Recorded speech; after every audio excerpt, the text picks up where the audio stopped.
Est-ce que je vous ai parlé de la fois où j'ai eu 11 sur 20. à l'oral du CAPES? C'est la première fois où je le passais en candidat libre. Miracle incompréhensible, je réussis à avoir l'écrit. Pour bien te faire comprendre que tu vas en chier, on est convoqué à Chalon, Champagne. seul et unique moment où je suis allé à Châlons-en-Champagne. Comme beaucoup de monde, j'ai l'impression. T'as deux épreuves. La première, tu dois construire une Leçon que tu vas présenter pour Oui, t'as 4 heures pour la préparer, avec une bibliothèque prévue à cet effet. Et la deuxième épreuve, c'est là que ça devient très marrant. Deuxième épreuve, c'est une épreuve de didactique. En gros, on te file un cours.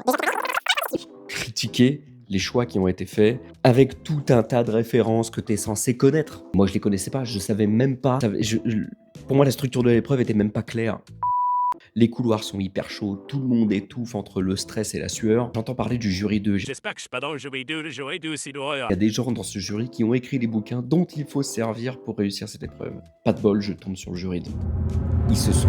Foutu de ma gueule. À ce moment-là, j'étais plus un candidat. J'étais un mulot face à 3 chats qui étaient en train de jouer avec moi. Coup de patte à gauche, coup de patte à droite, et j'étais perdu. Je faisais partie du dernier groupe à passer le CAPES cette année-là. J'ai reçu les résultats dans le... Train du retour. Génial. J'en ai parlé plus tard à des profs qui m'ont dit Il a t'as dû les énerver. Ça leur a pas plu. Ah bon? ça, ces 3 gars-là, à chaque fois, je fais passer des euros à des élèves. En disant que c'est si facile d'être odieux. C'est si facile d'être une ordure. Ne le soyez pas. Et ceux qui sont comme ça, arrêtez.